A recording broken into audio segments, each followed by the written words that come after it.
바쁜 속도를 잠시 내려놓고 함께 해주셔서 진심으로 감사합니다. 오늘 우리가 아주 깊이 있게 나눌 이야기는 바로 외로움입니다. 50대 이후 우리 삶의 풍경이 변하기 시작하면서 외로움은 마치 약속이나 한 듯 불쑥 찾아와 우리 곁에 앉아버리곤 하죠. 자녀들이 독립하고 집이 조용해질 때, 은퇴 후 문득 거실에 혼자 앉아 있을 때, 북적거리던 명절이 지나간 후에 밀려오는 그 허전함. 혹시 여러분의 마음 속에도 이 감정이 자리 잡고 있진 않은가요? 60대 김정숙 씨는 최근 30년 동안 다니던 회사를 떠나고 큰 외로움에 시달렸다고 합니다. 아침에 눈을 뜨면 갈 곳이 없다는 사실이 마음을 텅 비게 만들었어요. 사람들과 단절된 느낌에 숨이 막힐 것 같았죠. 김정숙 씨의 이야기처럼 외로움은 단순한 감정이 아니라 때로는 삶의 활력을 앗아가는 가장 무서운 마음의 병이 됩니다. 하지만 오늘은 이 외로움이라는 부정적인 감정을 스스로를 단단하게 만들고 삶의 지혜를 깊게 하는 고동력으로 바꾸는 방법을 이야기하려 합니다. 우리가 키워야 할 것은 외로움을 쫓아내는 것이 아니라 스스로 선택하고 즐기는 시간인 고독의 힘을 키우는 것입니다. 오늘 우리가 함께 탐험할 혼자 잘 노는 방법은 단순한 시간 때우기가 아닙니다. 그것은 내면을 다지고 새로운 즐거움을 발견하며 결국 나이 들수록 더 풍요롭고 행복한 인생 2막을 완성하는 다정한 실용 팁이자 단단한 삶의 철학이 될 것입니다. 외로움을 두려워하지 않고 혼자서도 깊이 행복해지는 여정에 지금 저와 함께 동행해 주십시오. 외로움의 정체를 제대로 알기 위해서는 먼저 왜 외로움이 찾아오는지부터 이해해야 합니다. 인생 2막이 시작되면서 외로움이 우리에게 더 크게 다가오는 데는 분명한 이유들이 있습니다. 가장 먼저 우리는 역할 상실의 시대에 접어들기 때문입니다. 40년 넘게 누군가의 상사, 누군가의 엄마나 아빠로 불리던 역할이 순식간에 사라지는 경험. 이때 오는 공허감은 생각보다 큽니다. 게다가 사회적 연결망이 약해집니다.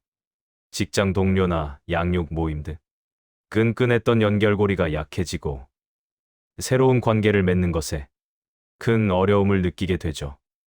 여기에 신체적 변화까지 더해집니다.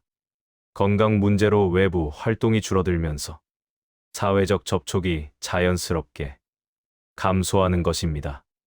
우리가 외로움을 가볍게 여길 수 없는 중요한 이유가 하나 더 있습니다. 외로움은 면역력 저하, 우울증, 심지어 치매 발병률 증가까지 심각한 건강 문제로 이어질 수 있다는 연구 결과가 경고하고 있습니다. 만성적인 외로움은 담배 15개비를 피우는 것과 같다는 연구 결과도 있죠.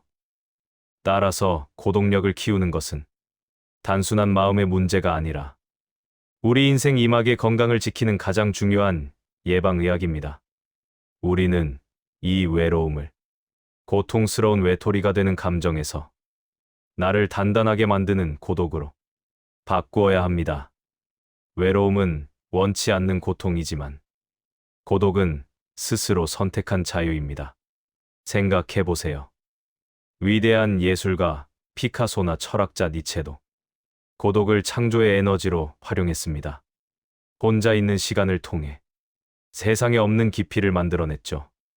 우리가 키워야 할 것은 바로 고독력입니다.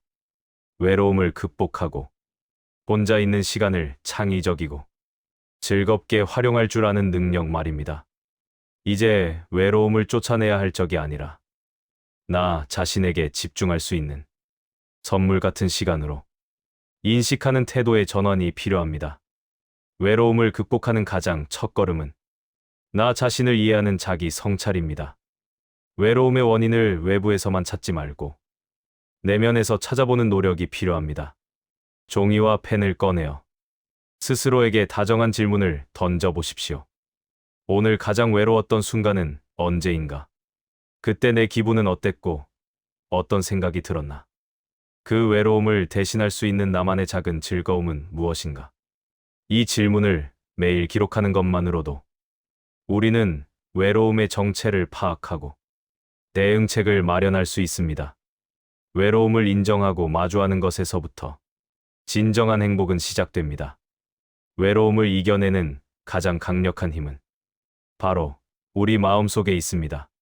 지금부터 혼자서도 흔들리지 않는 나를 만드는 마음 관리 루틴을 함께 만들어 봅시다. 우선 심리적 독립을 위해 명심해야 할 3가지가 있습니다. 첫 번째, 가장 중요한 것은 감정 수용과 자기 자비입니다. 외로움을 느낀다고 해서 나 자신을 비난하거나 질책하지 마세요. 70대 정 여사님의 사례가 있습니다. 남편과 사별 후 심한 우울감에 시달리셨죠. 어느 날 심리 상담가분이 정 여사님께 이렇게 말했습니다.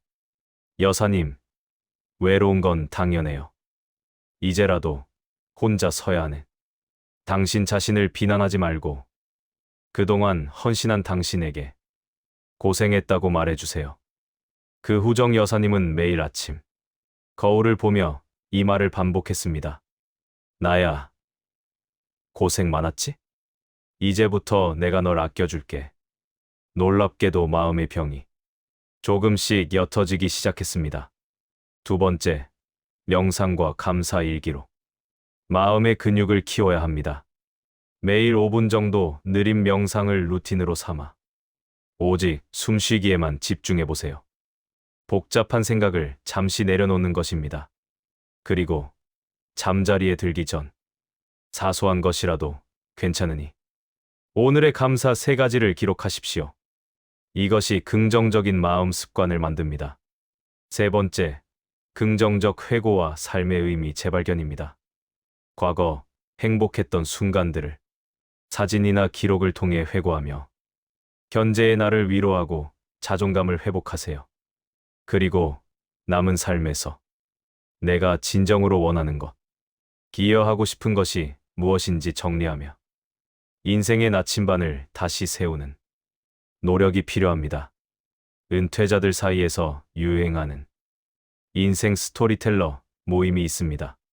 서로의 삶에서 가장 힘들었지만 결국 극복했던 순간들을 나누며 자신이 얼마나 강한 존재였는지 확인하는 과정입니다.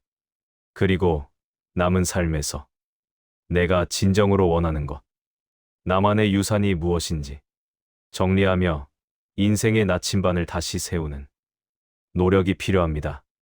심리적 독립과 함께 뇌 건강 유지도 매우 중요합니다. 외로움은 인지 기능 저하와 밀접한 관련이 있다는 사실을 다시 한번 강조합니다. 뇌를 활성화하는 혼자 잘 노는 법은 곧 치매 예방의 핵심입니다. 새로운 배움을 통해 뇌의 가소성을 높여주세요. 은퇴 후 캘리그라피를 배우기 시작한 대기업 출신 60대 아저씨의 이야기를 해드릴게요. 늘 엑셀과 보고서만 다루던 대기업 부장님 손이 붓을 잡자 처음엔 낯설었지만 한 글자 한 글자에 집중하는 과정에서 오히려 마음이 평온해졌다고 합니다. 이처럼 손을 많이 쓰는 활동은 손과 뇌를 연결하여 인지 기능을 강화합니다. 뜨개질, 종이접기, 퍼즐도 좋습니다. 또한 매일 아침 전날의 일 3가지를 순서대로 회상하고 기록하는 기억력 훈련은 인지 예비력을 쌓는 핵심입니다. 인지 예비력이란 뇌의 일부 기능이 손상되어도 다른 경로로 기능을 수행할 수 있는 능력입니다. 뇌를 꾸준히 사용해야만 쌓입니다. 마음관리 루틴의 마지막, 건강 루틴 만들기입니다. 혼자서도 흔들리지 않으려면 몸을 단단히 가꾸어야 합니다. 운동은 최고의 천연 항우울제입니다.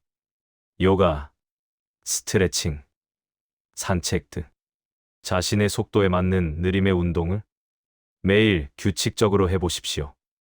우울증으로 집 밖에 나가는 것을 두려워했던 박 여사님은 매일 5분씩 아파트 둘레길 걷기로 루틴을 시작했습니다. 5분이 10분이 되고 10분이 30분이 되자 가슴을 짓누르던 답답함이 사라지기 시작했습니다. 운동은 몸을 건강하게 할 뿐 아니라 나는 무언가를 해낼 수 있다는 강력한 자기 효능감을 선물합니다. 음식도 중요합니다. 혼자 먹어도 대충 때우지 말고 정성껏 차려 먹는 나를 위한 한 끼에 중요성을 되새겨야 합니다. 그리고 숙면을 돕는 루틴을 만들어 수면의 질을 관리하는 것도 외로움을 극복하는데 아주 중요한 역할을 합니다. 지금까지 외로움을 이겨내는 마음관리 루틴을 만들어 보았습니다. 이제 고독력을 실제로 활용하여 혼자 있는 시간을 가장 행복하고 창조적인 시간으로 만드는 구체적인 실천 팁을 나눠보겠습니다. 우선, 배움의 즐거움을 되찾아보세요. 지혜와 철학을 통해 내면의 깊이를 더하는 것입니다. 고전이나 철학자들의 책을 읽으며 세상을 바라보는 나만의 시각을 키우고 유튜브, TED 같은 온라인 강의를 통해 관심 분야를 깊이 탐험해보세요. 이것은 뇌에 활력을 주고 시간 가는 줄 모르는 몰입감을 선사합니다. 은퇴 후 유튜브로 디지털 세계에 빠져든 70대 김 선생님 이야기를 해볼까요? 처음엔 손주 스마트폰 사용법도 몰랐지만 유튜브에서 다양한 디지털 기기 활용법을 터득하면서 지금은 지역 복지관에서 스마트폰 활용법을 가르쳐주는 디지털 멘토로 활동 중이시죠. 배움은 외로움을 잊게 할 뿐만 아니라 새로운 존재 가치를 만들어줍니다. 취미는 우리 삶을 물들이는 색깔입니다. 창조적 취미를 시작해보세요. 결과보다는 과정의 즐거움에 집중하여 그림 그리기, 악기 연주, 글쓰기 등을 매일 조금씩 해보는 것입니다. 중요한 것은 이것입니다. 완벽하지 않아도 괜찮아요. 서툰 과정 그 자체가 행복의 본질입니다. 외로움을 이겨내는 실천 팁 두 번째. 느림의 여행과 일상의 재발견입니다. 혼자 떠나는 여행에는 특별한 매력이 있습니다. 오직 나만을 위한 일정 속에서 낯선 곳에서 느끼는 온전한 자유는 그 무엇과도 바꿀 수 없습니다. 여행 작가로 변신한 50대 한모 씨의 사례를 보면 혼자 여행할 때 오히려 현지 사람들과 더 깊은 대화를 나누고 예상치 못한 인연을 만났다고 합니다. 혼자이기에 더 쉽게 마음의 문이 열리는 것이죠. 거창한 여행이 아니어도 괜찮습니다. 일상 속에서 마이크로 여행을 즐겨보세요. 매일 다른 길을 걸으며 새로운 카페, 서점, 공원을 발견하고 미술관, 도서관 순례를 통해 지적 호기심을 충족시키는 것입니다. 일상의 작은 재발견이 우리의 삶을 풍요롭게 합니다. 실천 팁 세 번째. 합리적 생활 재테크로 심리적 불안감 줄이기. 경제적 어려움은 외로움을 심화시키는 주요 원인 중 하나입니다. 합리적인 재테크는 심리적 안정감을 가져다주는 중요한 고동력입니다. 느린 재테크 루틴을 만들어 봅시다. 매일 또는 매주 가계부를 점검하며 돈의 흐름을 파악하세요. 그리고 충동적인 소비 대신 나의 행복에 기여하는 가치 소비에 집중하는 계획을 세워야 합니다. 또한 시니어 맞춤형 금융 교육이나 온라인 강의를 통해 연금, 세금, 투자 상식을 꾸준히 업데이트하는 것은 배우는 즐거움과 경제적 안정을 동시에 얻는 현명한 방법입니다. 고동력을 키우는 것이 인간관계를 단절하라는 의미는 아닙니다. 건강하고 만족스러운 관계를 유지하며 혼자와 함께의 균형을 찾는 지혜를 나누는 것이 중요합니다. 시니어들의 관계와 소통 방법 살펴봅니다. 먼저 생각해 볼 것, 관계의 정리와 느슨한 연대입니다.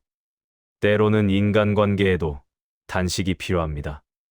나를 소모하게 만드는 낡고 부담스러운 관계는 정리하고 진정으로 나를 이해하고 응원하는 핵심 관계에 집중해야 합니다.